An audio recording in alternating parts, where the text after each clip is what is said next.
আমল করলো। ওয়াতাওয়াসাউ বিল হককে, পরস্পরে হকের উপদেশ দিল, মানে দাওয়াত দিল। ওয়াতাওয়াসাউ বিস সবর, এবং পরস্পরে ধৈর্যের উপদেশ দিল।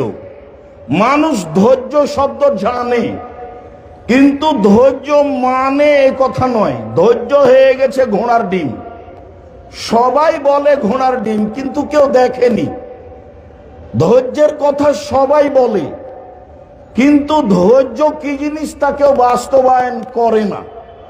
একজনের রিক্সা আর একজনের রিক্সার সাথে লেগে গেলে একবারে মন ভরে গালি দিয়ে নেয়, সেও বলে ধৈর্যের কথা। যারা দিন ধর্ম প্রচার করে তারাও ধৈর্যের উপরে বক্তব্য দেয়। তারপরে সুযোগ আসলে ঠিকই যা মনে চাই বলে নেই।